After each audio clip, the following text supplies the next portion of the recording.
குரூசின் மேல் காண்கிற தாரிவர், குரூசின்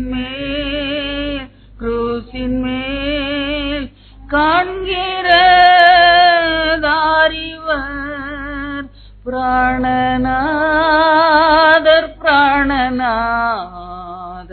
என் பேர்க்காய் சாகின்றார், பிராணநாதர் என் பேர்க்காய் சாகின்றார். மதியான வேளையில் எங்களோட பேசுங்க, அடியார் கேட்கிறோம். இயேசு கிறிஸ்துவின் பரிசுத்த நாமத்திலே பிதாவே, ஆமென்.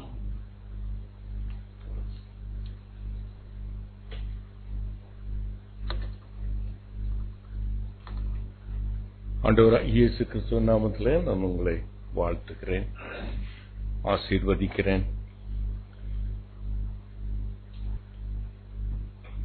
எனக்கு அன்புக்குரியவர்களே,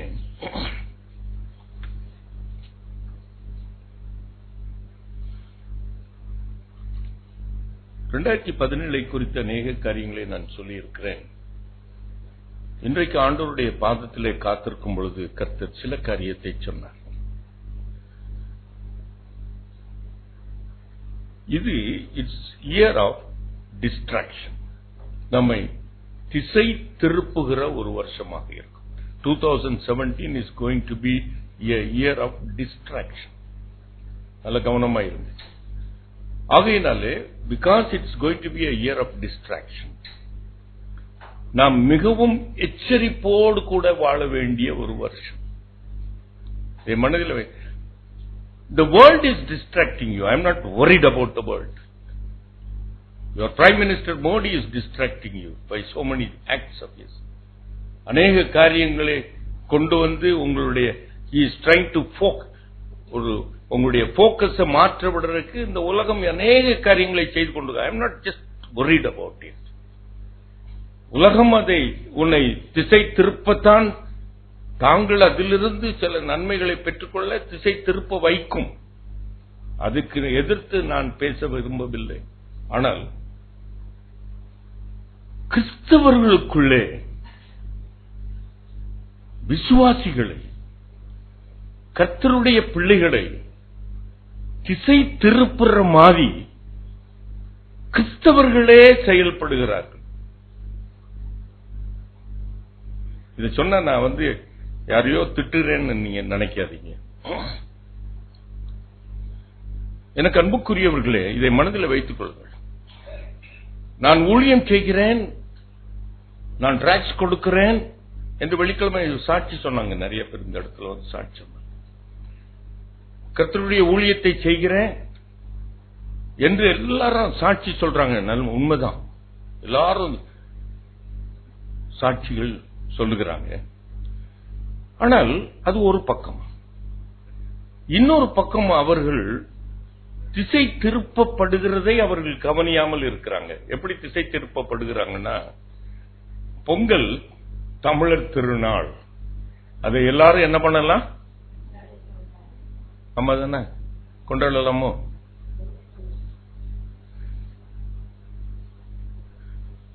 பொங்கல் திருநாள் என்று ஆல்டர்லாம் கரும்பு வச்சு டெக்கரேட் பண்ணி பொங்கல் பொங்கி சாப்பிட்டு மகிழ்ந்திருக்கிற சபையுள்ள பட்டணத்திலே வாழ்ந்து கொண்டிருக்கிறோம். அங்கு 2 பேர் பேசிக் கொண்டார்களாம். ஏன்னா ஒரு கில்ட் ஃபீலிங் இருந்துகிட்டே இருக்கும் இல்ல. அப்ப 2 பேர் பேசிக்கிட்டாங்கன்னா, ஆலயத்துல எல்லாம் பொங்கல் திருநாள் கொண்டாடலாமா?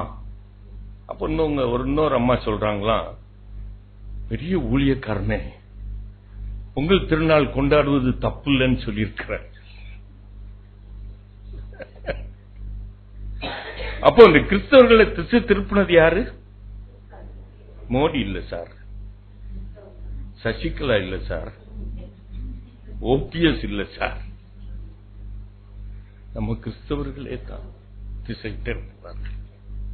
எனக்கு அன்புக்குரியவர்களே, நாம் மிகவும் எச்சரிக்கையாக இருக்க வேண்டிய நாட்கள். நம்மை திசை திருப்புகிறவர்கள் அநேகம் நம்மை மனைவி சென்ற வெள்ளிக்கிழமை அவள் ஒரு சின்ன காரியத்தை சொன்னாள். விசுவாசத்தை துவக்கிறோரும் முடிக்கிறோருமாகிய ஆண்டவரையே நோக்கிக் கொண்டு நாம் ஓடணுமா? People are trying to defocus you. அல்லேலூயா சொல்லுவோமா? ஆண்டவர் மேல வைத்திருக்கிற அந்த போக்கஸ திருப்பி விடுவதற்கு பிசாசு எத்தனை செய்தா பரவாயில்ல. அவனை இயேசு நாட்டில் போடான்னு துரத்துன்னு ஓடி போயிடுவான். கிறிஸ்தவர்களே திசை திருப்புறார்களே. அப்படி என்றால் மிகவும் ஜாக்கிரதை. You should be engrafted in the word of God. Hallelujah சொல்லுவோமா? அவர்கள் சொல்கிற காரணம் அது இட்ஸ் ஹார்வெஸ்ட். லேவியராகமம் 23ஆம் அதிகாரத்தில் சில வசனங்களை சொல்லி அந்த ஊழியக்காரன் அதை சரிப்படுத்துகிறார். எல்லாம் சரின்னு என்று சொல்லுகிறார். ஆனால் அவரிடத்திலே ஒரே ஒரு கேள்வி நான் கேட்க விரும்புகிறேன். இந்த பொங்கல் கொண்டாடுகிற ஜனங்கள் வீட்டுக்குள்ளே பொங்கல் வைக்கிறாங்களா, வெளியே வைக்கிறாங்களா?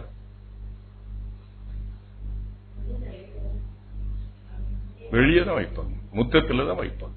எதுக்கு முத்தத்துல வைக்கிறாங்க? உனக்கு தெரியுது, அந்த ஊழியக்காரனுக்கு தெரியலையா?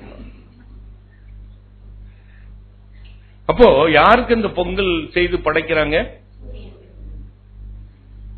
அதே ஊழியக்காரன் இன்னும் சொல்லுவான், அவர் தான் என்ன சூரியன், ஆண்டவர் நீதியின் சூரியன் என்று சொல்லி உங்களை இன்னும் திசை திருப்ப முடியும். அதனால சூரியனை கும்பிடுறது தப்பு இல்லை. ஏன்னா அது வந்து ஆண்டவரே நீதியின் சூரியன் சொல்லுவாங்க. இந்த இதுக்கு தயவு செய்து நீங்க இதுல எல்லாம் ஏமாந்துடாதீங்க. தே ஆர் ட்ரைங் டு உன்னுடைய நோக்கத்தை, உன்னுடைய பார்வையை திசை திருப்புவதற்கு அநேக காரியங்கள் நடந்து கொண்டிருக்கும். ஆனால் அதுல எதிலையும் நீ உன்னுடைய மனம் சாய்ந்து விடக்கூடாது. அல்லேலூயா சொல்லுவோமே. ஆகையினால இந்த வருஷம் மிகவும் எச்சரிக்கையாய் இருக்க வேண்டிய வருஷம். கிறிஸ்தவ பிள்ளைகள், கிறிஸ்தவை ஏற்றுக்கொண்ட பிள்ளைகள் மிகவும் ஜாக்கிரதையாக இருக்கணும். நான் இன்றைக்கு ஒரு வாக்குத்தத்தத்தை வைத்துதான் நான் பேச வேண்டும் என்று நான் விரும்பினேன். இந்த வருஷத்துக்கு மூஞ்சி கொஞ்சம் தள்ளி வா, என் மூஞ்ச பார்க்கலாம், இப்படி திருப்பி பார்க்கிறேன். சரி இருக்கட்டும்.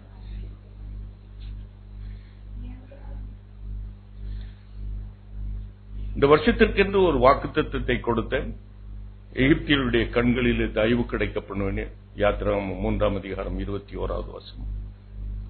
நீங்கள் வெறுமையாய் போவதில்லை, அது சத்தியம், அது உண்மை. அந்த வசனத்தை வைத்துதான் கர்த்தர் இந்த பிள்ளைகளை நம்ம வழி நடத்த போகிறார். அல்லேலூயா சொல்லுவோமே. இந்த புதிய வருஷத்திலே நமக்கு எல்லா இடத்திலிருந்து தயவு கிடைக்கும். கர்த்தர் நம்மை வெறுமையாய் அனுப்புவதில்லை, நாம் நிறைவாய்த்தான் இந்த வருஷத்தை முடிக்க போகிறோம். கரத்தட்டி ஆண்டவருக்கு நம்முடைய முடிவு நிறைவாய்த்தான் இருக்கும், இந்த வருஷத்தின் முடிவு. ஆகையினாலே இந்த வார்த்தை சத்தியம். ஆனால் அந்த நிறைவாய் முடிக்க வேண்டும் என்றால் அதற்கு அந்த பேசும்பொழுது நான் சொன்னேன், பஸ்கா ஆட்டுக்குட்டி அடிக்கப்படணும் என்று சொன்னேன். சென்ற வெள்ளிக்கிழமை பேசும்பொழுது இன்னொரு வாக்குத்தத்தத்தை வைத்து நான் பேசினேன். எகிப்தியருடைய கண்களில் உனக்கு தயவு கிடைக்க வேண்டும் என்றால் நீ வெறுமையாய் போகாமல் நிறைவுள்ளவளாய் இந்த வருஷத்தை ஆரம்பித்து முடிக்க வேண்டும் என்றால் 107ஆம் சங்கீதம் 24வது வசனத்தை வைத்து நான் சில காரியங்களை நான் பேசினேன். இந்த வருஷத்திலே எகிப்தியருடைய கண்களிலே தயவு கிடைத்த இந்த பிள்ளைகளுக்கு என்ன கிடைக்குமாம்? கர்த்தருடைய கிரியையை காண்பார்களாம். அந்த வசனம் சொல்லுகிறது, கர்த்தருடைய கிரியையை காண்பார்கள். ஆனால் கர்த்தரோடு கூட இன்னும் ஆழத்திலே நடக்கிறவர்கள் அதிசயத்தையும் காண்பார்கள். அல்லேலூயா. எல்லாரும் அதிசயத்தை பார்க்க முடியாது. அநேக கர்த்தருடைய கிரியையை காண்பார்கள். ஆனால் அவரோடு கூட நான் ஆழத்திற்கு நடந்து போவேன், வசனத்தினுடைய ஆழத்துக்கு நான் நடந்து போவேன் என்றார். கர்த்தரோடு கூட நடந்து செல்வேன் என்றார். அதிசயங்களை காணப்படுவாராம் என்று நான் பேசினேன். இன்றைக்கும் ஒரு வாக்குத்தத்தத்தை தான் கர்த்தர் கொடுத்தார். அது என்ன வாக்குத்தத்தம்? ஆனால் அதை வைத்து நான் பேச போகிறதில்லை. அந்த வாக்குத்தத்தை சொல்லிட்டு நான் கடந்து போகட்டும். 2 ராஜாக்கள் 3ஆம் அதிகாரம் 17-18 வசனம் அங்கு சொல்லுகிறது, காற்றையும் காண மாட்டீங்க, மழையையும் காண மாட்டீங்க, ஆனால் பள்ளத்தாக்குகளை நான் தண்ணீரால் நிரப்புவேன். எகிப்தியருடைய கண்களிலே தயவு கிடைக்கிறவர்களுக்கு, வெறுமையாய் போகாதவர்களுக்கு ஆண்டவர் காற்றும் மழையும் மேகமும் இல்லாத நேரத்திலும் கூட கர்த்தர் உங்களுக்கு தண்ணீரை கொடுப்பாராம். அல்லேலூயா சொல்லும். அந்த வசனத்தை நல்லா கவனித்து வாசித்து பாருங்க. இங்கு ஜனங்கள் யுத்தத்திற்கென்று புறப்பட்டு பாலைவனத்திலே அவர்கள் போய்க் கொண்டிருக்கிறார்கள். அவர்களுக்கு குடிக்க தண்ணி இல்லை. அவர் ஜனங்களுக்கு மாத்திரமல்ல, மிருகங்களும் குடிக்க தண்ணீர் இல்லை. அங்க வேத வசனத்தை நீங்க வாசித்து பாருங்க. அப்பொழுது ஆண்டவரிடத்திலிருந்து அவர்கள் முறையிட போகிறார்கள். தீர்க்கதரிசியின் இடத்திலே போகிறார்கள். அந்த தீர்க்கதரிசி ஒரு காரியத்தை சொல்லுகிறான். அதை கவனமாய் கேளுங்க. முந்தின வசனத்தை நீங்க வாசித்தீங்கன்னா, இந்த பள்ளத்தாக்கு எங்கும் வாய்க்காலை வெட்டுங்கள். தீர்க்கதரிசி சொல்லுகிறார், என்ன சொல்லுகிறார்? He wants you to do an impossible thing. உன்னால் செய்ய முடியாத, செய்ய நினைக்காத, செய்ய விரும்பாத காரியத்தை அவர் நீ செய்ய வேண்டும் என்று சொல்லுகிறார். ஒரு அடி எடுத்து அந்த ஜனங்கள் வைக்க முடியாது. ஏனென்றால் குடிக்க தண்ணீர் இல்லை. அவர்கள் யுத்தம் செய்ய போக முடியாது. ஆனால் இந்த தீர்க்கதரிசி சொல்லுகிறான், மண்வெட்டியை எடுத்து பள்ளத்தாக்கு எங்கும் வாய்க்காலை வெட்டுங்கள். Is it possible for them? இது அவர்களால் முடியுமா? சரி, மண்வெட்டியை எடுக்கிறான், கர்த்தருடைய வார்த்தைக்கு கீழ்ப்படியலாம். மண்வெட்டியை எடுத்து தோன்றதுக்கு அவன் கொஞ்சம் தண்ணி குடிக்கணுமா இல்லையா? இல்லையேங்க. தண்ணி குடிச்சாதானே மண்வெட்டியை எடுத்து வெட்ட முடியும். அது அந்த தீர்க்கதரிசி சொல்றான், பள்ளத்தாக்கு எங்கும் வாய்க்காலை வெட்டுங்க என்று சொல்லுகிறார். But they were doing an impossible task. அவர்கள் விரும்பாத, அவர்கள் செய்ய முடியாத, செய்யக்கூடாத காரியத்தை அவர்கள் செய்கிறார்கள். அவர்கள் செய்து முடித்த பொழுது அவர்கள் காற்றும் இல்லை, அங்கு மழையும் இல்லை, மேகமும் இல்லை. ஆனால் கர்த்தர் ஏதோம் தேசத்திலிருந்து தண்ணீரை புறப்பட்டு வர செய்தார். கரந்தட்டி ஆண்டவர். ஆகையினால இந்த வருஷத்திலே கர்த்தர், நீ வெறுமையாய் நீ போகாதபடிக்கு நிறைவுள்ளவளாய் நீ வாழ வேண்டும் என்றால், ஆண்டவர் கொடுக்கிற ஒரு ஆலோசனை, நீ செய்ய விரும்பாத காரியத்தை செய்ய வேண்டும் என்று ஆண்டவர் விரும்புகிறார். செய்ய முடியாது என்று நினைக்கிறதை அவர் நீ செய்ய வேண்டும் என்று நினைக்கிறார். நல்ல கவனிங்க. It is easy for me, so I am doing it. Sunday is a holiday for me, so I come to the church. It's very convenient. ஆனா சண்டே லீவ் இல்லாத அரபு நாட்டில் என்ன பண்றாங்க? They somehow try to come on a Sunday evening service. ஏதாவது இல்லைன்னா morning service, இல்லைன்னா evening service, இல்லைன்னா நைட்ல ஏதாவது நடக்குது, எப்படியாவது வந்துடுறாங்க. என கண்புக்குரியவர்களே, கர்த்தரிடத்திலே நீங்கள் நன்மையை பெற்றுக் கொள்ள வேண்டும் என்றால், கர்த்தர் கொடுக்கிற ஆலோசனை, you should be able to do an impossible thing, a thing which you normally do not want to do in your life. அதை நீ செய்ய வேண்டும் என்று கர்த்தர் விரும்புகிறார். என கண்புக்குரியவர்களே, ஆகையினாலே இந்த வாக்குத்தத்தத்தை நான் பேச விரும்பல. ஒரு சம்பவத்தை உங்களுக்கு முன்பாக வைக்க விரும்புகிறேன். அதாவது, நம்முடைய வாழ்க்கையில முன்னேறுவதற்கு, நம்முடைய வாழ்க்கையில நன்மைகளை பெற்றுக் கொள்வதற்கு, சபிக்கப்பட்ட பூமியிலிருந்து நன்மையை நான் பெற்றுக் கொள்வதற்கு, அல்லேலூயா சொல்லுவோமா, கர்த்தர் நன்மையானவைகளை தருவார் என்று வேதம் சொல்கிறது. இந்த பூமியும் தன் பலனை தரும் என்று நாம் வேதத்திலே வாசிக்கிறோம். சங்கீதக்காரன் எழுதி வைத்திருக்கிறார். கர்த்தரிடத்திலே நன்மையானவைகளை நான் பெற்றுக் கொள்வதற்கும், நான் வசித்துக் கொண்டிருக்கிற இந்த சபிக்கப்பட்ட பூமியிலிருந்து நான் நன்மையானவைகளை பெற்றுக் கொள்வதற்கும் நாம் இந்த வருஷத்திலே செய்ய வேண்டிய ஒரு சில காரியங்களை நான் உங்களோடு கூட நான் பேச விரும்புகிறேன். மனதில் வைத்துக் கொள்ளுங்கள் பிரியமானவர்களே. நான் நிறைவுள்ளவளாய் இந்த வருஷத்தை முடிக்கணும், நான் குறைவுள்ளவளாய் நான் இருக்கக்கூடாது என்று நினைக்கிற ஒவ்வொரு கர்த்தருடைய பிள்ளைகளும், இன்றைக்கு நான் நிறைவுள்ளவளாய் போவதற்கு நான் என்ன செய்ய வேண்டும் என்பதை ஒரு சில காரியத்தை நான் உங்களோடு கூட நான் பகிர்ந்து கொள்ள விரும்புகிறேன். இந்த காரியத்தை நீங்கள் செய்யாத வரைக்கும் நீங்கள் குறைவுள்ளவர்களாய்த்தான் இருப்பீங்க. நான் திருப்பி திருப்பி அதை நான் சொல்ல விரும்புகிறேன். நிறைவுள்ளவர்களாய் இருக்க வேண்டும் தான் ஆசை. அல்லேலூயா சொல்லுவோமா? யோசேப்பு அவன் மூச்சு விடுகிற நாள் வரைக்கும் அவன் நிறைவுள்ளவனாய் இருந்தான். அல்லேலூயா சொல்லுவோமா? அல்லேலூயா சொல்லுவோமா? அவனை சார்ந்தவர்களும் நிறைவுள்ளவர்களாய்த்தான் இருந்தார்கள். யோசேப்பு உயிரோடு கூட இருக்கிற நாள் வரைக்கும்.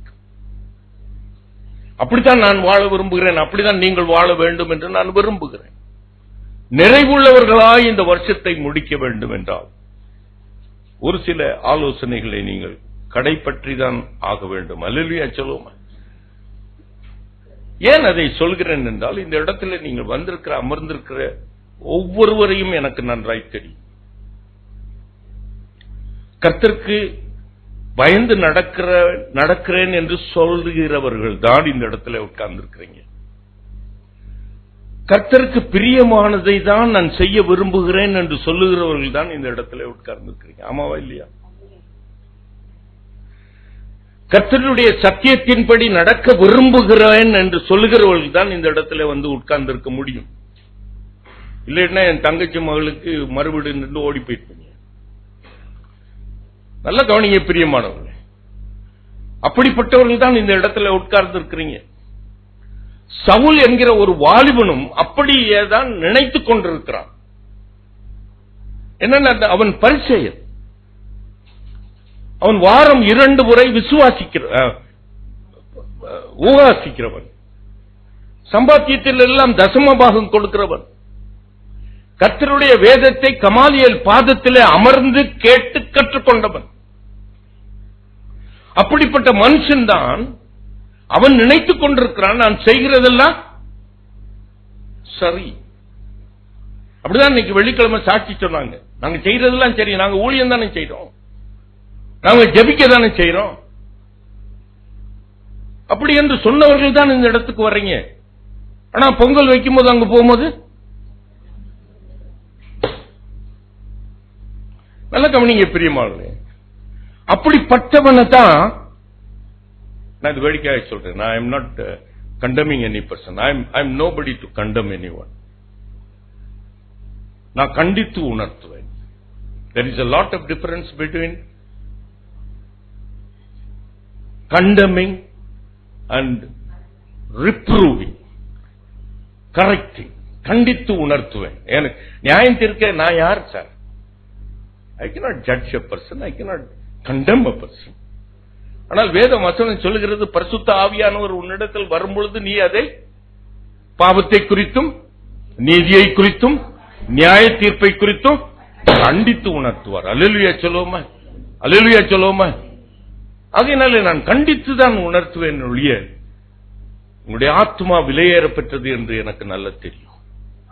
கர்த்தருடைய பார்வையில அது விலையேற பெற்றது என்று எனக்கு நன்றாய் தெரியும். எனக்கு அன்புக்குரியவர்களே, ஆகையினாலே இப்படிப்பட்ட ஒரு மனுஷனை தான் சவுல் என்கிற ஒரு வாலிபன் நான் நினைக்கிறது தான் சரி என்று சொல்லிக்கொண்டு நடக்கிறவன் தான்.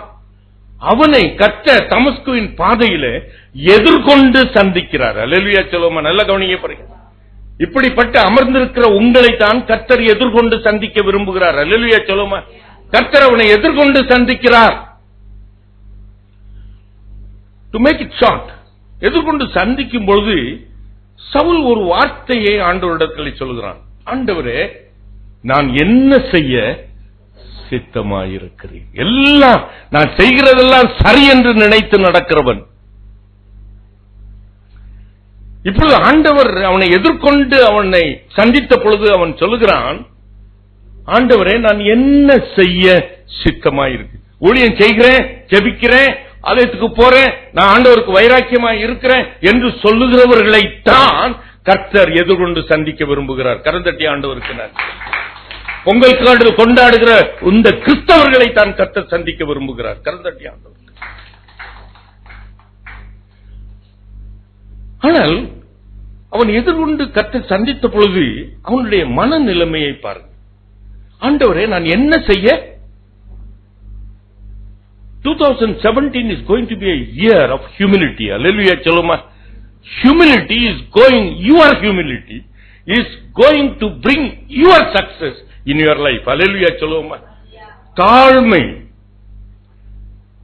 கர்த்தரிடத்துல அவன் சொல்லுவான், ஆண்டவரே, நான் என்ன நான் தான் எல்லாம் நான் கர்த்தருக்காக தானே எல்லாம் செய்றேன், கர்த்தருக்காக தான் நான் வைராக்கியமா இருக்கிறேன். அப்படி என்று நினைத்தவன் எதிர்கொண்டு கர்த்தர் அவனை சந்திக்கும் பொழுது, நான் என்ன செய்ய சித்தமாய் இருக்கிறீர்? இந்த திசை திருப்புகிற வருஷத்திலே நல்லா கவனிங்க பிரியமானவர்களே. It's going to be a year of distraction. நான் சொல்லிக்கொண்டே இருக்கிறேன். உன்னை திசை திருப்புகிற வருஷம். ஆகையினால் நான் எச்சரிப்போடு கூட வாழ வேண்டிய வருஷம் என்று நான் பேசிக் கொண்டிருக்கிறேன். ஆகையினாலே when I take every step I should ask what do you want me to do என்று நீங்க கேட்கணும். அல்லேலூயா சொல்லுமா. அப்படி கேட்பதற்கு உன்னிடத்திலே ஒரு தாழ்மை வேண்டும். தாழ்மை இல்லைன்னா நீ கேட்க முடியாது. நான் செய்கிறது சரி என்று சொல்லி தான் தோன்றி தரமாய் நீ போய்கொண்டேதான் இருப்பாய். எனக்கு அன்புக்குரியவர்களை, இந்த நாளிலே கர்த்தர் உன்னை சந்தித்து அவரிடத்தில் நீ வினவ வேண்டும் என்று விரும்புகிறார். He doesn't want to tell you what you should do. நான் அவரிடத்தில் நான் என்ன செய்ய வேண்டும் என்று இருக்கிறீர் என்று நான் கேட்க வேண்டும் என்று விரும்புகிறார். அல்லேலூயா சொல்லுமா. கர்த்தரிடத்தில் வைராக்கியமா இருக்கிறவர்கள், கர்த்தருக்கு பயந்து நடக்கிறேன் என்று சொல்லுகிறவர்கள், கர்த்தருடைய பிரியத்தை செய்கிறேன் என்று சொல்லி இந்த இடத்துல வந்து அமர்ந்திருக்கிறவர்கள், உங்களை பார்த்துதான் கர்த்தர் கேட்கிறார். நான் என்ன செய்ய வேண்டும் என்று இருக்கிறீர் என்று அவரிடத்தில் கேட்டு நடக்கிற ஒரு மனிதர்களாக இருக்கணும். இந்த வருஷம் இல்லட்டுன்னா நம்ம நிறைவுள்ளவர்களாய் போக முடியாது. இந்த வருஷத்தை நிறைவுள்ளவர்களாய் முடிக்க முடியாது. இதற்காக நான் எடுத்த ஒரு பகுதியை உங்களுக்கு முன்பாக நான் வைக்கிறேன். லூக்கா எழுதின சுவிசேஷம் 7ஆம் அதிகாரம் 36 to 50 வரைக்கும் வீட்டுக்கு சென்று வாசிப்பார்.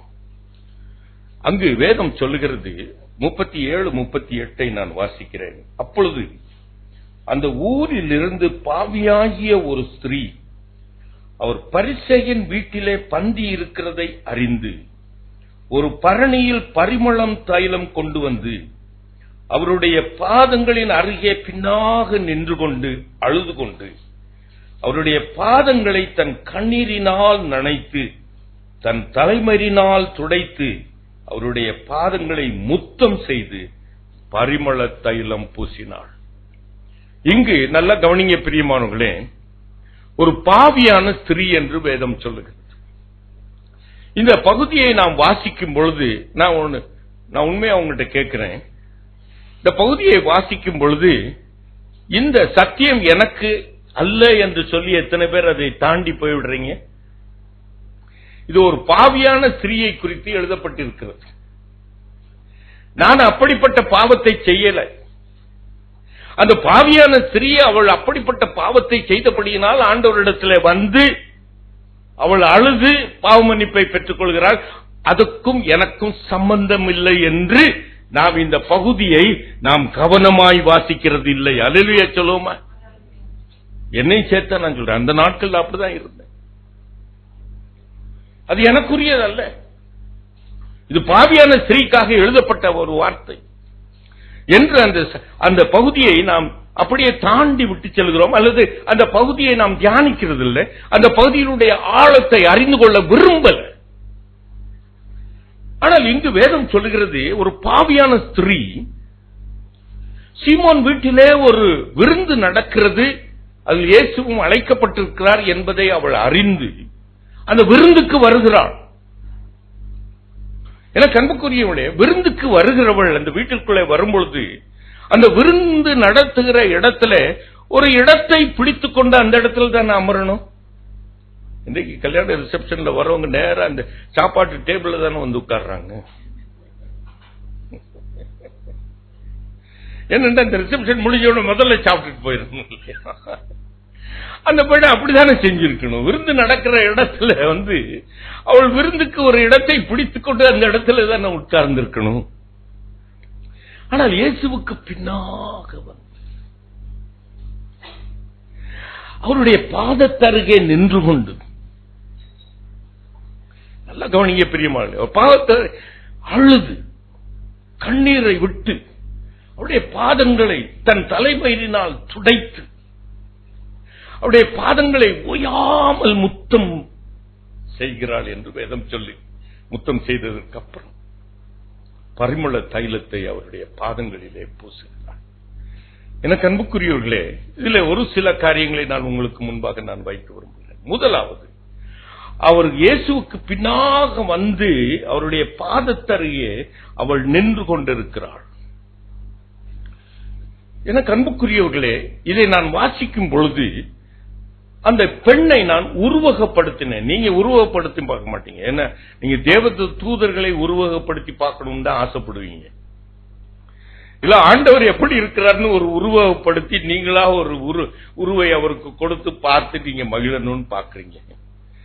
ஆனால் ஒரு பாவியான ஸ்திரியை நீங்கள் உருவகப்படுத்தி பாருங்களேன். இதை தியானிக்கும் பொழுது அவள் எப்படி அவருக்கு பின்னாக அவருடைய பாதத்தில் நின்று கொண்டிருக்க. அப்பொழுது என்னுடைய உள்ளத்தில் பேசின ஒரு காரியம், அவள் இயேசுவினுடைய பாதத்தில் தன்னையே அர்ப்பணித்தாள். அல்லேலூயா சொல்லுவோமா? நிறைவுள்ளவளாய் இந்த வருஷத்தில் நீ கடந்து போக வேண்டும் என்றால் ஆண்டவருடைய பாதத்தில் வைக்கிற சில காரியங்களை நான் உங்களுக்கு முன்பாக நான் பகிர்ந்து கொண்டிருக்கிறேன். இவள் ஆண்டவருடைய பாதத்திலே அவள் தன்னையே வைக்கிறாள். அல்லேலூயா சொல்லுவோமா? இந்த சம்பவத்தை நான் சொன்னால் உங்களுக்கு நல்லா புரிந்து கொள்ள முடியும். இப்பொழுது இந்த சீமோன் வீட்டிலிருந்து உங்களை பெத்தானியாவுக்கு அழைத்துக் கொண்டு போக விரும்புகிறேன். பெத்தானியாவுக்கு போனா எங்க போவாரு? மார்த்தாள் மரியாள் வீட்டு. அந்த சம்பவத்தை நீங்க சுவிசேஷத்தில் வாசித்தீங்கன்னா நீங்க ஒண்ணு புரிந்து கொள்வீங்க. மார்த்தாள் தான் முதலாவது இயேசுவை ஏற்றுக்கொள்கிறாள். நல்ல கவனிங்க பிரியமானவர்களே, ஆமாவா இல்லையா? முதலாவது ஏற்றுக்கொள்கிறாள். ஆனால் இயேசுவை ஏற்றுக்கொண்டவள் அநேக நேரம் நான் கர்த்தருக்கு பிரியமானதை செய்கிறேன், கர்த்தருடைய காரியத்தை நான் செய்கிறேன் என்று அமர்ந்திருக்கிற உங்களை பற்றி தான் நான் பேசிக் கொண்டிருக்கிறேன். என்னை குறித்து நான் பேசிக் கொண்டிருக்கிறேன். எனக்கு அன்புக்குரியவர்களே, அவள் ஏற்றுக்கொண்டிருக்கிறாள். ஆனால் இயேசுவை ஏற்றுக்கொண்டவளுடைய சுவாபம் மாறி இருந்துச்சா? இயேசுவை நேசித்தவள் தான், இயேசுவுக்கு ஊழியம் செய்யணும்னு ஊழியத்தில் விரைந்து சென்றவள் தான், இயேசுவை பிரியப்படுத்தணும் அப்படி என்று பல வகையான பலகாரங்களை அல்லது சமையலை செய்து இயேசுவை பிரியப்படுத்தணும்னு நினைச்சவள் தான், இயேசுவின் மீது அவ்வளவு அன்பு வைத்தவள் தான், இயேசுவை ஏற்றுக்கொண்டவள் தான். அந்த வீட்டிலே அவள் தான் முதலாவது இயேசுவை ஏற்றுக்கொண்டிருக்கிறாள். நீங்கள் அநேகர், உங்களுடைய குடும்பத்தில் அநேகர் இயேசுவை ஏற்றுக்கொண்டிருக்க மாட்டாங்க, நீங்க முதலாவது ஏற்றுக்கொண்டிருப்பீங்க. அல்லேலூயா சொல்லுவோமா? இந்த இடத்துல வந்திருக்கிறோம். ஆனால் முதலாவது இயேசு கிறிஸ்துவை ஏற்றுக்கொண்டிருக்கிறவர்களுடைய உங்களுடைய மனநிலைமை எப்படி இருக்கிறது? மார்த்தாளுடைய மனநிலைமையை நான் குறித்து சொல்லுகிறேன். அவள் சகோதரி அவளுக்கு உதவி செய்யலன்னு அவளுக்கு என்ன வருது? பயங்கர கோபம் வருது. அவள் சகோதரியை திட்டுகிறாள். ஆண்டவரிடத்தில் அவளுக்கு என்ன சொல்றா? பிராது சொல்லுகிறாள். ஆண்டவரே, அவள் எனக்கு உதவி செய்யலையே, உமக்கு கவலை இல்லையா? பாருங்க, இயேசுவை ஏற்றுக்கொண்டவள் தான். அவள் தன்னையே ஆண்டவருடைய பாதத்தில் வைக்கல. அல்லேலூயா சொல்லுவோமா? நல்லா சொல்றேன். ஏன் அப்படி சொல்றேன்னு கேளுங்க, நான் கொஞ்சம் கேளுங்க. அவளுடைய சுவாபம் மாறல. ஆனால் இயேசுவை நேசிக்கிறாள். இயேசுக்கு இதை செய்யணும் அதை செய்யணும்னு நினைக்கிறாள். ஊழியம் செய்யணும்னு டாக்ஸ் கொடுக்க ஓடுறீங்க, ஜெபிக்கிறதுக்கு ஓடுறீங்க, எல்லாம் செய்யறீங்க. ஆனா உங்களுடைய சுவாபம் இன்னும் மாறலையே. இந்த ஆன்மீகத்தை உங்களை ஆண்டவருடைய பாதத்தில் நீங்கள் வைத்தீங்கன்னா உங்களுக்குள்ள இந்த ஆண்டவருடைய சுவாபங்கள் தான் வரணும். அல்லேலூயா சொல்லுவோமா? ஆனால் இந்த மனுஷி இயேசுவை ஏற்றுக்கொண்டவள் தான், இயேசுவுக்கு ஊழியம் செய்கிறவள் தான், இயேசுவை விரும்புகிறவள் தான், இயேசுவிடத்தில் அன்பு வைத்திருக்கிறவள் தான். ஆனால் அவளிடத்துல மனுஷீக புத்தி தான் இருக்கிறது. அல்லேலூயா சொல்லுவோமா? நல்ல கவனிங்க பிரியமா. அவளிடத்துல காணப்படுகிறது ஆண்டவருடைய சுவாபம் இல்லை. அப்ப நான் ஆண்டவருடைய பாதத்தில் என்னையே நான் அர்ப்பணித்திருப்பேன் என்றால், இந்த அர்ப்பணிக்கிறது என்பது it's not a single act. அநேக வாலிப நாட்களில ஆண்டவருக்கு அர்ப்பணிக்கிறவங்கள முன்னாடி வாங்கினா எல்லாரும் முன்னாடி நாங்க போயிருக்கோம். போயிருக்கீங்களா இல்லையா? வாலிப நாட்கள்ல ஆண்டவருக்கு நான் அர்ப்பணிக்கிறவங்கள முன்னாடி வாங்கன்னா போயிருக்கோம்ல. அது அர்ப்பணிப்பு இல்ல. It's not one act. ஒரு நேரம் அர்ப்பணிக்கிறது அர்ப்பணிப்பு அல்ல. It's a process. It is not one time act. Hallelujah சொல்லுமா? Once saved is not ever saved. Once received is not ever received. இதை மனதில் வைத்துக் கொள்ளுங்க. ஆனா நினைக்கிறோம் அர்ப்பணிக்கிறோம் அப்படின்னு. நான் இன்னைக்கு ஆண்டவருடைய பாதத்திலே அவள் தன்னையே வைக்கிறாள் என்று சொல்லும் பொழுது இட் இஸ் a process. அது ஒரு நேரம் நடக்கிற காரியம் அல்ல. அவருடைய சுவாபம் மாறுவது ஒரே நாள்ல. அன்னைக்கு நான் அர்ப்பணிச்சிட்டேன்னா அன்னைக்கே என்னுடைய சுவாபம் என்ன பண்ணாது? மாறாது. எப்படி நீ அர்ப்பணிக்க வேண்டும் என்பதை அதே சம்பவத்திலே சொல்லப்பட்டிருக்கிறது. மரியாள் ஆண்டவருடைய பாதத்தில் அமர்ந்திருக்கிறார். நல்ல கவனிங்க. அதுதான் அர்ப்பணிப்புக்கு ஒரு முக்கியமான ஒரு காரியம். அல்லேலூயா சொல்லுவோமா? அல்லேலூயா சொல்லுவோமா? அவள் அர்ப்பணித்திருக்கும் பொழுது அவள் சகோதரி அவளை குறித்து திட்டுகிறாள். ஆண்டவரிடத்திலும் அவரையும் அவள் திட்டுகிறார். கவலை இல்லையா? ஆனால் மரியாள் வாயை திறந்தாளா? இதுதான் தெய்வீக சுவாபம். ஆண்டவருடைய பாதத்திலே அமர்ந்திருப்பது கர்த்தருடைய சுவாபத்தை பெற்றுக் கொள்வது. அல்லேலூயா சொல்லுவோமா? நல்ல கவனிங்க பிரியமானவர்களே. இந்த நேரத்தில் ஞானியுடைய வசனத்தை நான் உங்களுக்கு முன்பாக வைக்கிறேன். உன்னுடைய ஆன்மீகத்தை அல்லது உன்னுடைய அர்ப்பணிப்பை நீ ஒவ்வொரு நாளும் நீ அதை புதுப்பித்துக் கொண்டிராதிருந்தால் அல்லது அதை தீட்டாமல் வைத்திருப்பாய் என்றால், பிரசங்கி 10:10 எடுத்தவங்க வாசிங்க. எல்லாரும் எடுத்து வச்சுக்கோங்க. அப்படின்னா தான் அந்த நான் சொல்லுகிற கருத்து உங்களுக்கு புரியும்.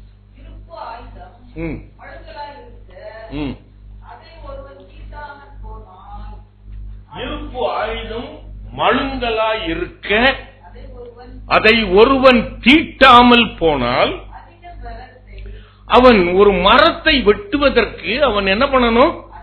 அதிக பலத்தை பிரயோகம் பண்ண வேண்டியதா இருக்குமே. நல்ல கவனிங்க பிரியமானவர்களே. கர்த்தராகிய இயேசு கிறிஸ்துவை ஏற்றுக்கொண்டாள். ஆனால் அவள் அந்த அர்ப்பணிக்காதபடியினாலே, அவளுடைய ஆன்மீகம் தீட்டப்படாதபடியினாலே, அவளுடைய ஆவிக்குரிய சிந்தனைகள் புதுப்பிக்கப்படாமல் இருக்கிறபடியினாலே அவள் அதிக பலத்தை அவள் பயன்படுத்த வேண்டியதா இருக்கும். அல்லேலூயா சொல்லுவோமா? நல்ல கவனிங்க. மார்த்தாள் அவள் ஆன்மீகத்தை தீட்டாமல், பிரதிஷ்டை பண்ணாமல், புதுப்பிக்காமல், ஆண்டவருடைய பாதத்திலே அமர்ந்திருந்து அவருடைய முகத்தையே நோக்கி பார்க்காமல் இயேசுவை மாத்திரம் ஏற்றுக்கொண்டு அவள் கர்த்தருக்கு ஊழியம் செய்யும் பொழுது அவள் என்ன பண்ணுகிறாள்? மிகவும் சோர்ந்து போகிறாள். இல்ல, நீங்க தீட்டாத ஒரு அருவாளை வச்சு மரத்தை வெட்டுங்க தம்பி. எவ்வளவு நீங்க பிரயோகப்படுத்தணும்? உங்க ஆன்மீகத்தை நீங்க புதுப்பிக்காதபடி, உங்களுடைய ஆவிக்குரிய சிந்தனையை கர்த்தருடைய பாதத்திலே அமர்ந்திருந்து தீட்டிக் கொள்ளாத வரைக்கும் நீங்கள் செய்கிற ஒரு சின்ன ஊழியம் கூட உங்களை சோர்ந்து போக வைக்கும். அல்லேலூயா சொல்லுவோமா? You will become very. ஆகையினால் தான் ஏசாயா தீர்க்கதரிசி அழகாக சொல்லுகிறார், கர்த்தருக்கு காத்திருக்கிறவர்கள் புது பலன் அடைவார்கள். அல்லேலூயா சொல்லுவோமா? அப்ப ஆண்டவருடைய பாதத்துல உட்கார்ந்து நீ ஊழியம் செய்ய, புது பலத்தோடு கூட ஊழியம் செய்ய முடியும். அல்லேலூயா சொல்லுவோமா? உன்னுடைய அருவாளை நல்லா தீட்டிட்டு மரத்தை விட்டு, அல்லேலூயா சொல்லுவோமா? ஞானி அருமையாக சொல்லி இருக்கிறார், என்னுடைய வாள் தீட்டாத வரைக்கும் நான் அதிகமான பலத்தை யூஸ் பண்ணணும். சோர்த்து போகும். என்னை மீறி நாம் செய்கிறோம். அவருக்கு ஏதாவது ரசமும் துவையலும் வச்சிருந்தா நல்லா சாப்பிட்டுட்டு போயிருப்பாரு. ஆனா என்ன பண்ணணும்னு நினைக்கிறவா? எல்லா ஜீவராசிகளையும் வைக்கணும்னு நினைப்பா. மீனும் வைக்கணும், கறியும் வைக்கணும், வான்கோழியும் வைக்கணும். இல்ல எல்லாத்தையும் எடுத்து போட்டு தலையில போட்டு என்ன பண்ணிட்டு சமையல் பண்ணிட்டு இருப்பா. அவள் சமையல் பண்ணி வேர்த்து வேர்த்து வேர்த்து ஆண்டவர்கிட்ட உமக்கு கவலை இல்லையா? ஆனால் அவள் ஆன்மீகத்தை தீட்டி ஆண்டவருடைய பாதத்தில் அவருடைய அர்ப்பணிப்பை தீட்டி வச்சுட்டு இருந்தான்னா என்ன இருக்கும்? அழகா இந்த ஆண்டவர் ஊழியம் செய்யலாம். கர்த்தருடைய பாதத்தில் காத்திருக்கிறவர்கள் புது பலன் அடைவார்கள். இந்த சத்தியத்தை நீங்க வாசிக்கிறீங்க. நீங்க வாசிக்கும் பொழுது இன்னொரு காரியத்தை சொல்றேன். உங்களுடைய அர்ப்பணிப்பை நீங்கள் ஒவ்வொரு நாளும் புதுப்பித்துக் கொள்ளணும். அல்லேலூயா சொல்லுவோமா? Once surrender is not ever surrender. Once saved is not ever saved. Once received holy spirit is not ever received.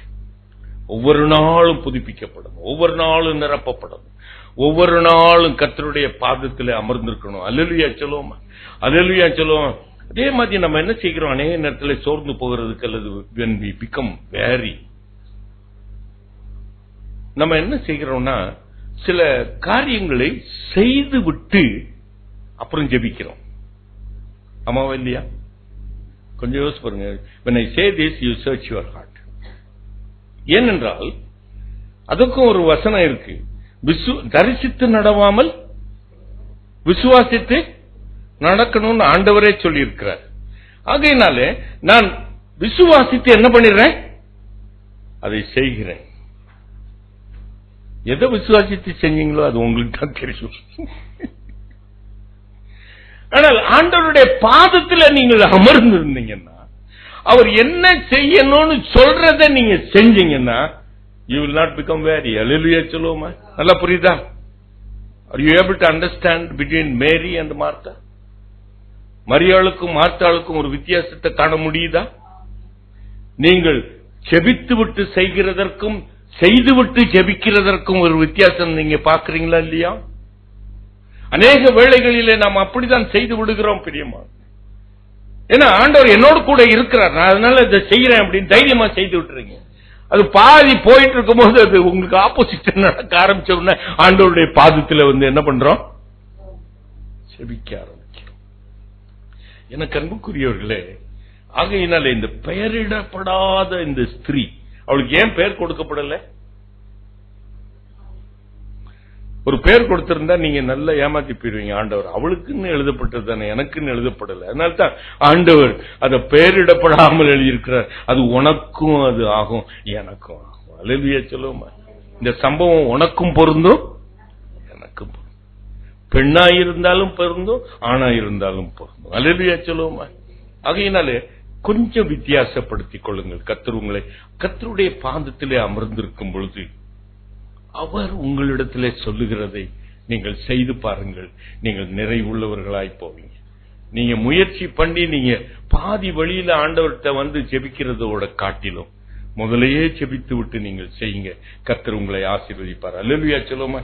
இரண்டாவதாக இந்த 38வது வசனத்தை வாசிங்கன்னா, இயேசுக்கு பின்னாக வந்து அவர் பாதத்தின் அருகே நின்று கொண்டு அவள் அழுகிறாள். அவள் அழுகையினுடைய கண்ணீர் எங்கே படுகிறது? நீங்க தான் உருவப்படுத்தி பார்க்கணும்னு நான் சொன்னேன். நீங்க இயேசு பக்கத்துல இப்படி வந்து நின்றுட்டு இருக்கா, அழுதுட்டு இருக்கா, அவ கண்ணீர் எங்க போய் விழுகும்? எங்க விழுகும் சார்? உன் மூஞ்சில தான் விழுகும், உன் மூஞ்சில வலியும், உன் சட்டையில விழுகும். அவர் மேல படவே படாது. அப்போ அவருடைய மேல கண்ணீர் படணும்னா அவன் என்ன செஞ்சிருப்பா? குனிஞ்சி அவ பாதத்தையே அவள் நோக்கி கொண்டிருப்பா. யாத்திராகமம் 25ஆம் அதிகாரம் 20-22 வசனத்தை வாசிச்சு பாருங்க. ஆண்டவர் இதை கோடிட்டு காண்பித்திருக்கிறார். எப்படின்னா, ஆசரிப்பு கூடாரம் எப்படி கட்ட வேண்டும் என்று மோசேக்கு அழகாய் சொல்லிக் கொடுத்தவர், அங்கு கிருபாசனத்தை வைத்து அது பக்கத்தில் கேருபீன்களை நிறுத்தி வைக்கணுமா. 2 பக்கமும் 2 கேருபீன்கள். அந்த 2 கேருபீன்களும் என்ன செய்யுமாம், அந்த கிருபாசனத்தையே என்ன பண்ணி கொண்டிருக்குமா, நோக்கி கொண்டிருக்குமா. அல்லேலூயா சொல்லுவோமா. அவள் அவருடைய பாதத்தையே நோக்கி கொண்டிருந்தபடியினாலே அவளிடத்திலிருந்து வருகிற கண்ணீர் அவருடைய பாதத்திலே விழுகிறது. அல்லேலூயா சொல்லுவோமா. அல்லேலூயா சொல்லுவோமா. ஒரு எக்ஸாம்பிள் நான் சொல்ல விரும்புகிறேன். அன்னாளுக்கு குழந்தை இல்லை. ஆகையினாலே அவள் கண்ணீர் விட்டு அழுகாத ஒரு நாள் கிடையாது. அவருடைய இனத்தார் ஜனத்தார் இடத்துல போய் அவளுடைய இரக்கத்தை சம்பாதிக்க அவளிடத்துல அவள் பேசுவா. மலடி மலடி என்று சொல்றாங்க அப்படின்னு சொல்லி என்ன பண்ணிருப்பா, அழுதிருப்பா. கணவனிடத்துல என்ன பண்ணிருப்பா, அழுதிருப்பா. இல்லையா? ஆமாவா இல்லையா? கணவனிடத்திலும் அழுதிருப்பா. ஆனால் வேதம் என்ன சொல்கிறது, உன் கண்ணீர் எல்லாம் நம்முடைய துருத்தியிலே வைத்திருக்கிறார் என்று வேதம் சொல்லுகிறது. இவள் எல்லாரிடத்திலும் சென்று அழுதாள், கணவனிடத்திலும் அழுது பார்த்தாள். அவள் கண்ணீருக்கு பதில் கிடைச்சிச்சா? ஏன் சார்? அப்ப குனிஞ்சு பார்க்கல இல்ல, ஆண்டவருடைய பாதத்தில் அந்த கண்ணீர் படல் இல்லையா? நாள் ஒன்று வந்தது, அவள் ஆண்டவருடைய பாதத்தில் ஏலியுடைய முகத்தை கூட நோக்கி பார்க்காதபடி, ஊழியக்கார முகத்தை கூட பார்க்கல, அங்க இருக்கிற பெரிய ஆசாரியனுடைய முகத்தை கூட பார்க்கல, அவனிடத்துல போய் தன்னுடைய குறைகளை கூட கூறல, அவனுடைய பாதத்தில் அவள் அழல. ஆனால் ஆண்டவருடைய பாதத்தில் அமர்ந்து கொண்டு அவள் தன்னுடைய இருதயத்தை எல்லாம், அவளுடைய கண்ணீர் எல்லாம் அங்கே அவள் ஊற்றுகிறாள். அல்லேலூயா சொல்லுவோமா. எனக்கு அன்புக்குரியவர்களே, ஆண்டவருக்கு நல்லா தெரியும், உன் கண்ணீர் எல்லாம் என்னுடைய துருத்தியில் அல்லவோ கணக்கில் அல்லவோ இருக்கிறது என்று சொல்ற. நீ மற்றவங்கிட்ட போய் அழுகிற அந்த கண்ணீர் அவருடைய கணக்கில் இருக்காது. நல்ல கவனிங்க பெரியமா. நம்ம ஒரு பிரச்சனை வந்துச்சுன்னா, ஒரு பாடு வந்துருச்சுன்னா, நம்முடைய அப்பா அம்மா வீட்டுக்கு போய் அழுகிறோம், இல்லட்டா மற்றவங்க இடத்துல போய் அழுகிறோம், இல்ல நம்ம மற்ற ஜெபிக்கிறவங்க வீட்டுல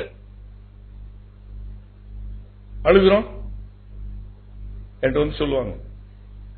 ஒரு பிரச்சனையை சொல்லிட்டு ஒரு அம்மா என்கிட்ட மனைவி நான் நின்று இருக்கும் போது அவங்க சொல்றாங்க, இந்த பிரச்சனை ரொம்ப கஷ்டமா இருக்குன்னு அழுகுறாங்க. அப்படியே கண்ணீர் வருது. இந்த பிரச்சனை நீங்கிறதுக்கு என்ன பிரதர், நீங்க ஒண்ணு செய்யுங்க பிரதர், ஒரு நாள் நல்லா உபவாசித்து இதுக்காக ஜெபம் பண்ணுங்க. நான் உபவாசம் பண்ணி கண்ணீர் விடணுமா? அவங்க உபவாசம்னு சொன்னதுனால அவங்க பிரியாணி சாப்பிட்டுக்கிட்டு இருப்பாங்க. அந்த கண்ணீர் ஆண்டவருடைய சமூகத்தில் ஏறெடுக்கப்படுமா? அவருக்கு தெரியும் நீலி கண்ணீர் என்னன்னு தெரியும்,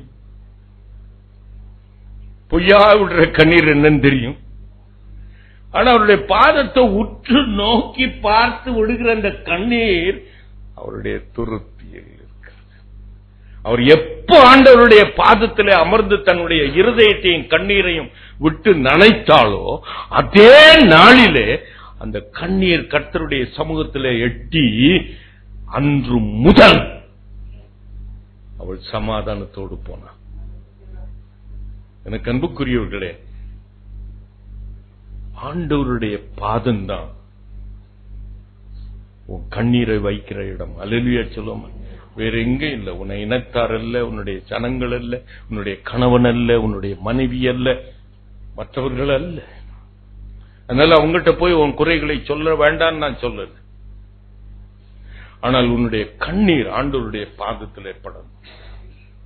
அந்த கண்ணீர் உன்னுடைய சொட்டு கண்ணீர் அவருடைய பாதத்திலே பட்ட மாத்திரத்திலே உன்னுடைய கண்ணீர் அவருடைய சமூகத்திலிருந்து பதிலை கொண்டு வரும். கரந்தட்டி ஆண்டவர்.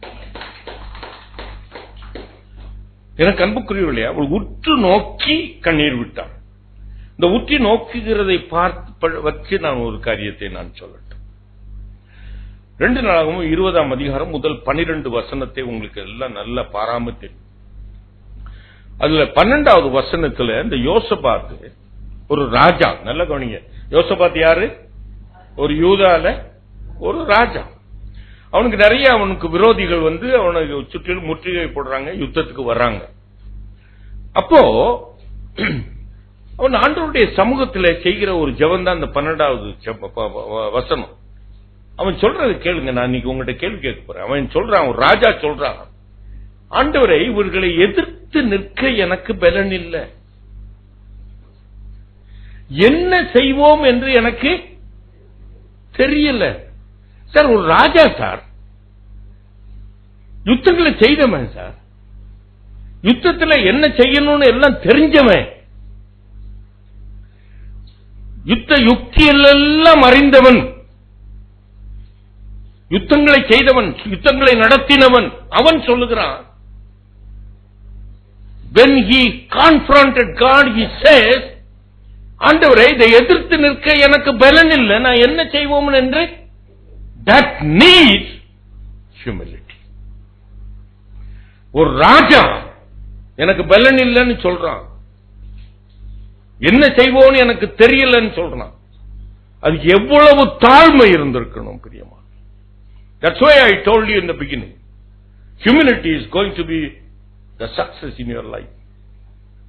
தாழ்மையுள்ளவரிடம் தங்கிடோதே கேரோபை, தாழ்மையுள்ளவரிடம் தங்கிடதோ கேரோபை, வாழ்நாளெல்லாம் அது போதுமே, சோகமோடன் தன்பலனோடன், வாழ்நாளெல்லாம் அது போதுமே, சோகமோடன் தன்பலனோடன், சேவை செய்ய கேரோபை தாரோமே, சேவை செய்ய கேரோபை தாரோமே. தாழ்மை இடத்திலே கர்த்தர் கொடுக்கிற இந்த கிருபை வாழ்நாள் முழுவதற்கும் போதும். அல்லேலூயா சொல்லுவோமா? இந்த தாழ்மை வாழ்நாள் முழுவதற்கும் போதுமான கிருபையை உனக்கும் எனக்கும் தரும். அல்லேலூயா சொல்லுவோமா? இந்த தாழ்மை வேண்டும், இந்த தாழ்மை வேண்டும். கர்த்தரிடத்தில் கேட்கிறதற்கு கூட உனக்கு தாழ்மை வேண்டும். இல்லட்டா எனக்கு எல்லாம் தெரியும் என்று சொல்லுகிறவர்கள் அநேகர் இருக்கிறீங்க. தான் தோன்றித்தனமாய் செய்கிற அநேகரை நான் பார்த்திருக்கிறேன். ஆனால் கர்த்தருடைய சமூகத்தில் வந்து, ஆண்டவரே எனக்கு பலன் இல்லைன்னு சொல்லியிருக்கீங்களா? உங்களுடைய ஜெபத்தை கொஞ்சம் மாற்றுங்க. ஆண்டவரே, இதை எதிர்த்து நிற்க எனக்கு பலன் இல்லை, இந்த பிரச்சனையை எதிர்த்து நிற்க எனக்கு பலன் இல்லை, என்ன செய்வோம்னு எனக்கு தெரியல, என் கண்களோ உம்மையே நோக்கி கொண்டிருக்கிறது. கர்த்தர் கிருபையை கொடுத்தார் இல்லையா? என் ஆண்டவர் அவனுக்கு வெற்றியை கொடுத்தது மாத்திரமல்ல, அந்த தேசத்து ஜனங்களுக்கே ஒரு சந்தோஷத்தை கொடுத்தார். ஒரு பெரிய வெற்றியை கர்த்தர் கட்டளையிட்டார். எனக்கு அன்புக்குரியவர்களே, இந்த வேளையில, இந்த வருஷத்துல 2014 என்னால் தாண்டி போக முடியும் என்று நீங்க நினைக்காதீங்க. கர்த்தருடைய கிருபையை கேட்டு பெற்றுக் கொள்ளுங்க. தாழ்மை உள்ளவர்களுக்கு கர்த்தர் கிருபை அளிக்கிறார். சரி, போகட்டும். கண்ணீரை அவளுடைய பாதத்தை நோக்கி கண்ணீரை விட்டு நனைத்தவள் தன்னுடைய தலைமயிரினால் அவருடைய பாதங்களை துடைக்கிறாள். ஒரு பெண்ணிற்கு கொடுக்கப்பட்ட அந்த கூந்தல், தலைமயிர், அவளுடைய மேன்மைக்காக கொடுக்கப்பட்டிருக்கிறதாம். 1 கொரிந்தியர் 11:15. அதனால பண்றது நான் தப்புன்னு சொல்லல, நான் அதற்கு எதிராய் பிரசங்கிக்கிறவனும் அல்ல. ஆனால் எதை உன் மனதுக்குள்ளே அவர்கள் புகுத்துகிறார்கள் என்றால், the western culture, what is trying to infuse in you என்னன்னா, அது தேவனுக்கு மகிமையாக கொடுக்கப்பட்டது என்றதை அவர்கள் ஏற்றுக்கொள்ள மாட்டாங்க. ஆகையினாலே நீ அந்த மகிமையை உனக்கு ஏற்றபடி நீ என்ன பண்ணிக்கலாம், திருத்திக் கொள்ளலாம். என்ன, ஒரு கல்யாணத்துக்கு போனேன். அந்த பெண்ணு அடிக்கடி முடி எல்லாம் மூஞ்சிங்க வந்துதான். It becomes a mannerism for some girls. சும்மா இருக்கும் போதே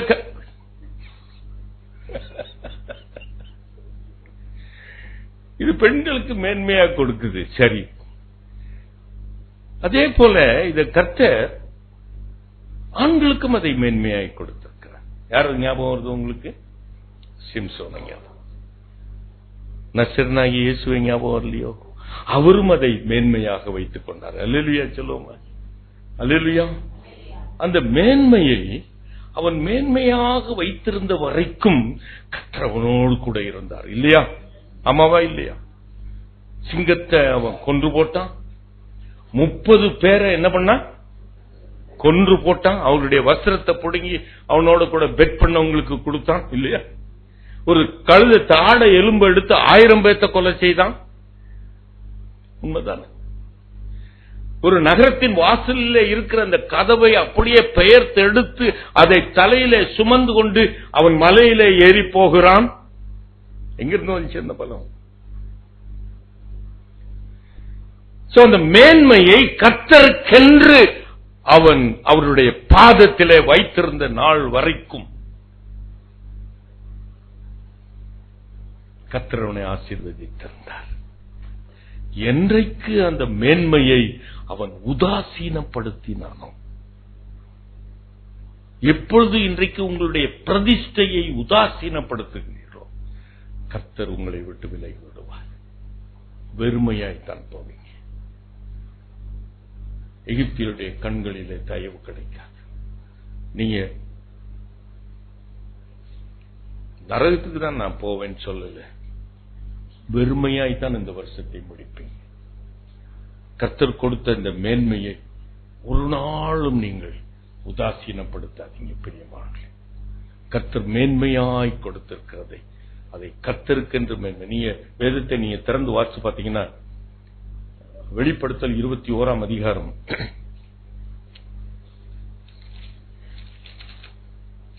கடைசி 4 வசனம் 4 24வது வசனமும் 26வது வசனத்தையும் வாசித்தீங்கன்னா, அங்கு வேதம் சொல்லுகிறது, பூமியில் இருக்கிற ராஜாக்கள் தங்களுடைய மகிமையையும் தங்களுடைய கனத்தையும் அவரிடத்திலே கொடுத்தார்களாம். அல்லேலூயா சொல்லுவோமா? எனக்கு நல்ல கவனிங்க பிரியமானவர்களே.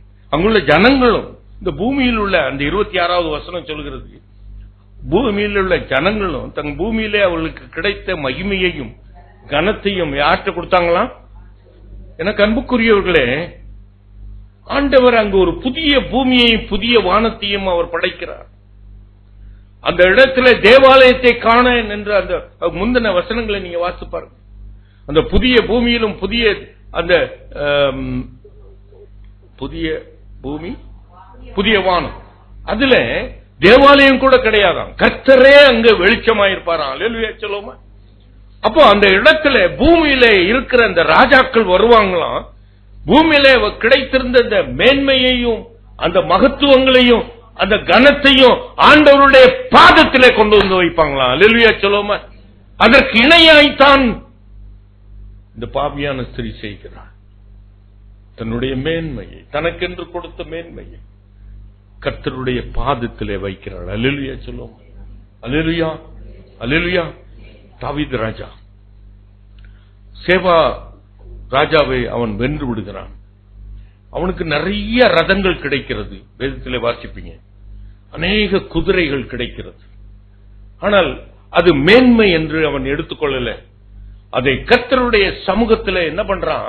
அத்தனை ரதங்களையும் அவன் என்ன பண்றான்? துண்டித்து போட்டு விடுகிறான். அல்லேலூயா சொல்லுவோமா? ஏனென்றால் எனக்கு இத்தனை ரதங்களும் இருந்தால், அவன் 20ஆம் சங்கீதம் 7வது வசனத்தில் அவன் அப்படியினால் தான் எழுத முடியுது. சிலர் என்ன பண்ணுவாங்களாம்?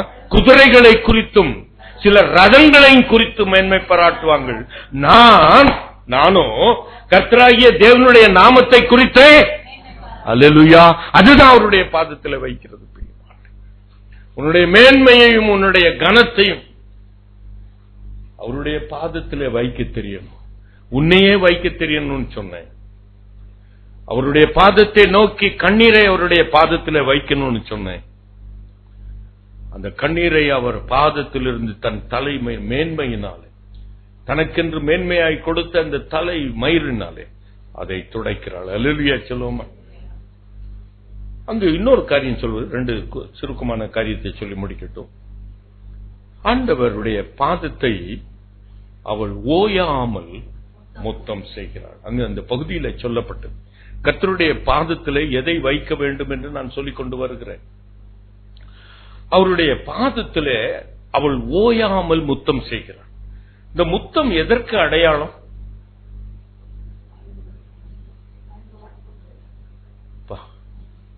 வாலிப பிள்ளைங்க சொல்லுது அன்பு. பெரியவங்க, முத்தம் எதுக்கு அடையாளம்?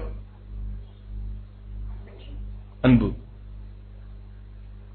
The other side of the coin.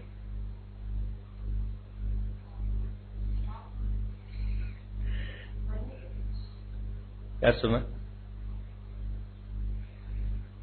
அதாவது அவருடைய அன்பு ஒரு பக்கம். இதை மனதில் வைத்துக் கொள்ளுங்கள். அந்த முத்தம் என்பது அன்பை பிரதிபலிக்கிறதின் அடையாளம். வைத்துக் கொள்ளலாம். நான் அதை எடுத்துக்கொள்கிறேன். நீ ஆண்டவரிடத்தில் அன்பா இருந்தா அவர் நீ முத்தம் செய்கிறாய், நான் அதை ஒத்துக்கிறேன். ஆனால் the other side of the coin, நீ கர்த்தரிடத்தில் அன்பு வைத்திருந்தா, நீ பாவியாய் இருக்கையிலே கர்த்தர் உனக்காக சிலுவையிலே அடிக்கப்பட்டதன் நிமித்தம் இவ்வளவு திரளான அன்பை உன் மீது வைத்திருக்கிறார் என்று நினைக்கிறவன், அந்த அவருடைய அன்பின் நிமித்தம் அவரிடத்திலே முத்தம் செய்கிறவன், நான் குறைவுள்ளவன் என்று நினைத்து என் குறைகளை ஆண்டவரிடத்திலே சொல்லி நான் வருந்துகிறது ஒரு முத்தம் செய்கிறதுக்கு அடையாளம். நல்ல கவனி. எல்லாரும் அன்பின் நிமித்தம் அவரை முத்தம் செய்கிறது ரொம்ப ஈஸி. உலகத்தார் கூட அப்படிதான் செய்யறாங்க. ஏனென்றால் இயேசு தன்னை குறித்து அவர் சொல்லியிருக்கிறார், நான் உங்களுடைய சிநேகிதன் என்று சொல்லியிருக்கிறார், உங்களுடைய நண்பன் என்று சொல்லியிருக்கிறார். ஆகையினாலே எல்லாரும் அவருடைய தோள் மேல கை போட்டு போகிறதுக்கு ரொம்ப பேத்துக்கு தங்களுடைய அன்பை வெளிப்படுத்த என்ன பண்றாங்க? அவருடைய தோள் மேல கையை போட்டு நடக்க விரும்புகிறார்கள். ஆனால் இன்னொரு கையில என்ன இருக்கும்? தம் இருக்கும். இதுக்கு ஆண்டவர் மேல இருக்கிற இந்த அன்பினாலே நான் அவரை கட்டி பிடித்துக் கொள்கிறேன் என்கிற சொல்லுகிற அந்த வார்த்தை எவ்வளவு பரிதவிக்கப்பட்டதா இருக்கிறது என்றது அந்த வாழ்க்கையை நீங்க பார்த்தீங்கன்னா தெரியும். ஆனால் இன்றைக்கு நான் கொடுக்கிற முத்தம், ஆண்டவருக்கு பரியாச முத்தம்னா என்னன்னு தெரியும் சார். உண்மையான முத்தம் என்ன என்று ஆண்டவருக்கு தெரியுமா தெரியாதா? யூதாசு முத்தம் கொடுத்தான். முத்தத்தினாலா என்னை காட்டி கொடுக்கிறாய்? என்ன ஆண்டவருக்கு எல்லாம் தெரியும். நீ அவர் ஒரு ஜந்துன்னு நினைக்கிறதே இல்லையே, நீங்க ஒரு உயிருள்ளவர் என்று நினைக்கிறது இல்லையே, அதை ஒரு கல்லுன்னு நினைக்கிறீங்க, ஒரு மரத்தால செய்யப்பட்டதுன்னு நினைக்கிறீங்க. ஆனா சங்கீதம் 2:12 வாசிங்க. அங்கு வேதம் அழகாக சொல்லுகிறது, குமாரன் கோபம் கொள்ளாமலும் வழியிலே பாதி வழியிலே நீங்கள் அழிந்து போகாமலும் இருக்கிறதுக்காக நீங்கள் அவரை என்ன செய்யணுமா? முத்தம் செய்யணுமா? அல்லேலூயா சொல்லுவோமா? அல்லேலூயா. அது என்ன? வழியிலே நான் ஏன் அழிந்து போகிறேன்? என்னுடைய குறைகள், என்னுடைய குற்றங்கள், என்னுடைய பாவங்களினாலே நான் அழிந்து போகாதபடிக்கு நான் அவரை முத்தம் செய்கிறது என்றால் என்ன? நான் என் குறைகள், நல்லவன் அல்ல, ஆண்டவரே சொல்றார். நீங்க அவனை நல்ல போதகரே என்று ஒரு வாலிபன் வந்து சொல்லுகிறான்.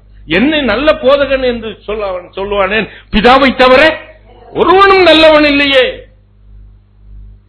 எனக்கு அன்புக்குரியவர்களே, இதை மனதில் வைத்துக் கொள்ளுங்கள் பிரியமான. நான் நல்லவன் அல்ல என்பதுதான் அவருடைய அன்பு என்னுடைய ஆத்மாவிலே நிரூபித்து காண்பிக்கும். அல்லேலூயா சொல்லுமா? இதை யாரும் புரிஞ்சு கொள்ள மாட்டீங்க. அவருடைய அன்பை ருசித்திருக்கிறவங்க நான் குறைவுள்ளவன் என்பதை என்னை அறிய உணர்த்தும். அல்லேலூயா சொல்லுமா? அவருடைய அன்பு நான் குறைவுள்ளவன் என்று நான் சொல்ல என்னுடைய இருதயத்தை உணர்த்தும். அல்லேலூயா சொல்லுமா? ஆகையினால் தான் இந்த வேதம் சொல்லுகிறது, அவரை முத்தம் செய்யுங்கள், அவரை அண்டிக் கொள்ளுகிறவர்கள் பாக்கியவான்கள். கரந்தட்டி ஆண்டவருக்கு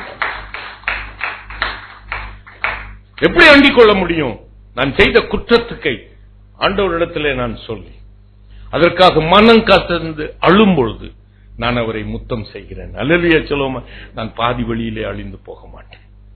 இந்த வருஷம் முழுவதும் நான் நிறைவுள்ளவளாய் போவேன். அல்லேலூயா சொல்லுவோமா? இந்த வருஷம் முழுவதும் நான் நிறைவுள்ளவனாய் போவேன். இந்த வருஷம் முழுவதும் நான் நிறைவுள்ளவனாய் போகும் பொழுது என்னுடைய குறைவுகள் எல்லாம் ஆண்டவரிடத்திலே சொல்லி நான் நிறைவாக்கி கொண்டே இருக்கணும். கரந்தட்டி ஆண்டவருக்கு கடைசியா ஒரு நிமிஷம்.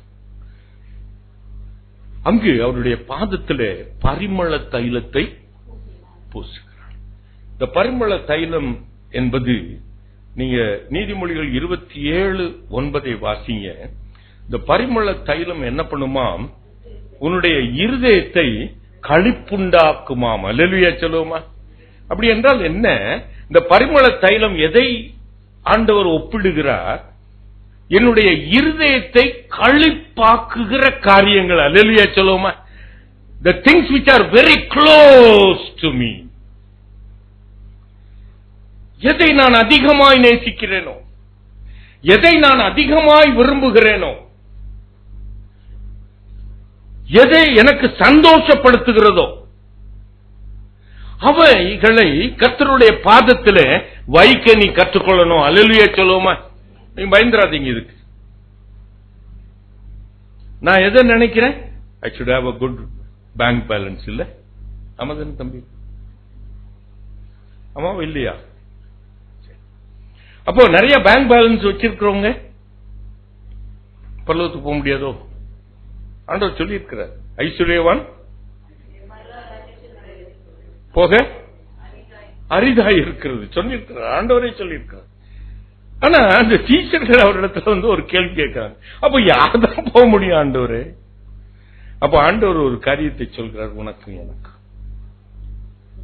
ஆபிரகாம் சீமானா இருந்தான். 350க்கு மேல அவனுக்கு வேலைக்காரி. எங்க வீட்டுல ஒரு வேலைக்காரியை வைக்கிறதுக்கு முடியல. வந்தாலும் ஒவ்வொரு மாசமும் சம்பளம் ஜாஸ்தி தான் கேட்க. அவனுக்கு 300க்கு அதிகமான வேலைக்காரர்கள் அங்கே பிறந்து அவனுக்கு வேலைக்காரரா இருந்திருக்காங்க. சீமானா இருந்தான். அவனும் பரலோகத்துல இருக்கிறான். அவன் மடியில தான் போய் நம்ம உட்கார போறோம். அல்லேலூயா சொல்லுவோமா? அப்ப அந்த சீமான் போக முடியலையா? அதுதான் ஆண்டவர் சொல்றாரு, ஐஸ்வர்யத்தின் மேல் நம்பிக்கை வைக்கிறவன் பரலோக ராஜ்யத்தில் பிரவேசிக்க முடியாது. அப்படி என்றால் என்ன பண்ணணும்? நான் அதிகமாய் நேசிக்கிறதை நான் அவருடைய பாதத்திலே வைத்து விடணும். அல்லேலூயா சொல்லுவோமா? அல்லேலூயா சொல்லுவோமா? அல்லேலூயா சொல்லுவோமா? You should depossess certain things. நீ அநேகமா உன்னுடைய பிள்ளைகளை ரொம்ப நேசிக்கிறாயா? ஆபிரகாம் ஆண்டவர் ரொம்ப ஈசாக்கை அதிகமா நேசித்தானா இல்லையா? அம்மாவா இல்லையா?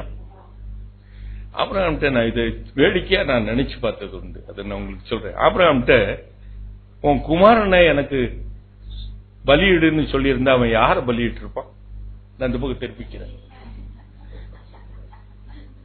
உன் குமாரனை பலியிடுன்னு சொன்னா யார பலியிட்டு இருப்பான்? பலியிட்டு இருப்பான். அதனால்தான் ஆண்டவர் சொல்றாரு, உன்னுடைய ஏக சுதனை ஒரே குமாரனை. அல்லேலூயா சொல்லுமா? என் ஆண்டவரிடத்துல எதை கொடுக்க வேண்டும் என்று அவர் சொல்லி போயிருக்கிறார். அல்லேலூயா சொல்லுமா? அல்லேலூயா. இருக்கிறதுல முதலீற்றை கர்த்தருக்கு கொடுக்கணும். அல்லேலூயா சொல்லுமா? நொறுமுண்ட இந்த முசலான இந்த இதெல்லாம் நீங்க கால் உடைஞ்சது ஊனம் அதெல்லாம் நீங்க ஆண்டவருக்கு the best you should provide to God. அல்லேலூயா சொல்லுமா? எல்லாம் அதான் உன்னை இருதயத்தை களிப்பாக்குகிறதை நீ கர்த்தருடைய சமூகத்தில் நீ கொடுக்கணும். எனக்கு அன்புக்குரியவர்களே, ஆனால் என்னிடத்துல ஆப்ஷன் மட்டும் கொடுத்திருந்தாங்கன்னா இஸ்மவேல் இன்னைக்கு போட்டிருப்பேன். இந்த உலகத்துல இன்னைக்கு ஒழுங்கா இருந்திருப்போம். எல்லாரும் டெரரிஸ்ட் வந்திருக்க மாட்டான், ISIS எல்லாம் வந்திருக்காது இல்ல. எனக்கு அன்புக்குரியவர்களே, பரிமள தைலத்தை அவள் பூசினாள். The best portion. பரிமள தைலம் எத்தனையோ அவனே சொல்றான்ல, யூதா சொல்றான், இதை இத்தனை பணத்துக்கு வித்து தரித்திரக்கு கொடுத்திருக்கலாமே. அவ்வளோ ரிச். அதை the best she had in her life possession. சம்பாதித்ததை எடுத்து அவள் அந்த பரிமள தைலத்தை அவள் வாங்கி இருக்கக்கூடும். அதை எடுத்து ஆண்டவருடைய பாதத்திலே ஊற்றினாள். நீங்க கர்த்தர் உங்களுக்கு கொடுத்த ஆசீர்வாதத்தை, நன்மைகளை கர்த்தருடைய பாதத்திலே உங்களுக்கு வைக்க தெரிந்திருக்கிறதா? அதான் அவன் சொல்றான், கர்த்தர் கொடுத்ததை அவர் கையிலிருந்து வாங்கி அவருடைய கையிலே கொடுக்கிறேன். அல்லேலூயா சொல்லுவோமா? இதை தெரிந்திருக்கணும் பிரியமானவர்களே. The best you give it to him. அதை அவன் அந்த ஈசாக்கை பலிபீடத்தில் வைத்து அதை பாவனையாக பெற்றுக்கொண்டான். அல்லேலூயா சொல்லுவோமா? அல்லேலூயா சொல்லுவோமா? எபிரேயர்ல நம்ம வாசிக்கிறோம். அப்படியே அதை கொடுத்தான். ஈசாக்கை பலிபீடத்தில் வைத்து விட்டு அங்கு வேதம் சொல்லுகிறது அதை பாவனையாக திரும்ப பெற்றுக்கொண்டான். அவனுக்கு தெரியும் மரித்தோரிலிருந்து உயிரோடு எழுப்ப வல்லமை உள்ள தேவன். But do you have a mind to give you the best? Give him the best. கர்த்தருடைய பாதத்தில் வைக்க தெரியும். உன்னையே அர்ப்பணிங்க. அவருடைய கண்ணீரை அவருடைய பாதத்தை நோக்கி பார்த்து கண்ணீரை அவருடைய பாதத்தில் வைங்க. உனக்கு மேன்மை என்று கொடுக்கப்பட்டதை வைத்து அந்த கண்ணீரை அவருடைய பாதத்திலிருந்து துடைத்து, அந்த அன்புக்குரியவர்களே வேதம் சொல்லுகிறது, எல்லாவற்றையும் நீங்கள் வைத்து அவருடைய சமூகத்திலிருந்து நன்மையை பெற்றுக் கொள்ளுங்க. போகும் பொழுது எல்லாருடைய கண்களிலும் கர்த்தர் உங்களுக்கு தயவு கிடைக்க பண்ணுவார். நீங்கள் வெறுமையாய் போகுவதே இல்லை. காற்றையும் காண மாட்டீங்க, மழையையும் காண மாட்டீங்க. ஆனால் ஏதோ தேசத்திலிருந்து, நீ நினைக்காத ஒரு இடத்திலிருந்து, நீ எதிர்பாராத இடத்திலிருந்து, தூர இடத்திலிருந்து ஒரு நல்ல செய்தி புறப்பட்டு வருமா? நீதிமொழிகள் 25:25 சொல்லுங்க. எதிர்பாராத இடம், தூர இடத்திலிருந்து ஒரு நல்ல செய்தி புறப்பட்டு வருமா? எனக்கு அன்புக்குரியவர்களே, கர்த்தர் இந்த நாளிலே உங்களை ஆசீர்வதிப்பார். ஆழத்திலே கர்த்தர் உங்களை அதிசயங்களை காணப்படுவார். கரந்தட்டி ஆண்டவருக்கு நன்றி சொல்லுங்க. கர்த்தர் இந்த வருஷத்துல அவரோடு கூட நடந்து பழகுங்க. அவரோடு கூட சிநேகிதனாய் இருக்க பழகுங்க. அவரோட பழகி, யோபுடைய புத்தகத்திலே வாசிக்கிறோம், அவரோடு பழகி அவரோடு கூட சிநேகிதன். அது யோபு சொல்ற வசனம் இல்ல, அவனுடைய ஃப்ரெண்டு சொல்ற வசனம். நீ அவரோடு பழகி சமாதானமாய் இரும், அதிலிருந்து உனக்கு நன்மை புறப்பட்டு வரும். கரந்தட்டி ஆண்டவருக்கு நன்றி சொல்லு. நீங்க இந்த வருஷம் அவரோடு பழகுற வருஷம், அவருடைய பாதத்திலே அமர்ந்திருக்கிற வருஷம், அவருடைய பாதத்திலே எல்லாவற்றையும் சமர்ப்பிக்கிற வருஷம். அப்படி இருப்பீங்கன்னா கர்த்தர் இடத்திலிருந்து உங்களுக்கு நன்மை புறப்பட்டு வரும். இந்த சபிக்கப்பட்ட பூமியும் உனக்கு பலனை கொடுக்கும். நம் கண்களை மூடும்.